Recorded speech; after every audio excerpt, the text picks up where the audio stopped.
Hello to all my fellow pre-service teachers, and thank you for joining this discussion on gender and identity within the primary school classroom. According to a study conducted by the Royal Children's Hospital, around 45,000 school children in Melbourne alone identify as transgender or gender diverse. This proves that it's now more important than ever to look into the ways gender and identity are being approached in educational settings. Throughout this discussion, we will look at how the national curriculum approaches gender and discover resources that will aid in both educating children and raising their awareness. The Australian curriculum has changed a great deal over the past decades and now works to create a more inclusive learning environment. The way it's written and implemented allows for diversity to be explored and celebrated, educating children outside of stereotypes. In order to achieve this, it must first be understood that sex and gender are different. That sex notes only the chromosomes and reproductive organs a person is born with, while gender is a fluid concept that is possible of change and can be decided upon by the person themselves. Throughout your career, you will encounter gender-diverse students, and it falls to us as educators to remove the stigma and support them and the children around them to gain a deeper understanding and acceptance of diversity. There are many different resources that teachers can use when exploring gender identity. The book Made by Rafi is a great resource that aims to break down gender stereotypes. It goes into detail about a child who doesn't feel he can relate to the boys in his class. Then he notices his teacher knitting and becomes fascinated with this skill, creating clothes for the school production. However, along the way he begins to question his identity, if he is weird or too girly. This resource would be best implemented for years 5 and 6, as it is quite long and detailed.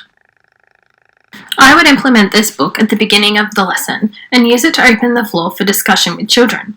During the discussion, we would take note of the stereotypes they bring up, slotting them into boy, girl, or neutral categories. Then we would discuss why they feel that those things belong in those particular columns. Do they have to?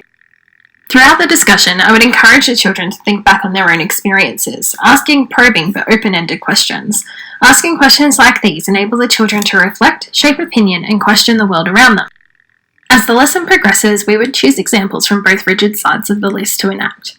After taking part in these experiences, I would initiate a reflective discussion, considering their feelings after doing manly or girly things, and providing the opportunity for them to potentially change their stereotype chart.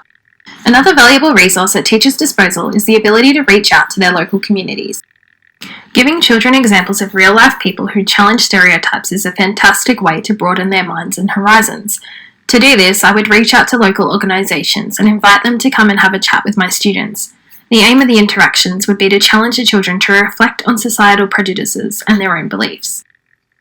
These people could be female firefighters, male nurses, male ballerinas, female tradies, or stay-at-home dads, just to name a few. While they were in the class, I would encourage the students to conduct a group interview with each professional, learning what they could from each one. After the people have left, I would have a discussion with the children about how seeing these people has impacted them, and discuss how a person's sex shouldn't designate them to a particular gender stereotype. Boxing people into gender stereotypes can be harmful, particularly when children are constantly trying to work out who they are and where they belong. Forcing stereotypes onto children pushes them to think within these confines, and for some children they simply don't fit into those molds. For this reason, it is important to raise children's awareness on this issue, helping them to accept each other and themselves. It is our role to help each child achieve their full potential, while being true to themselves and feeling positive, respected, and appreciated. So let's all work together to achieve this.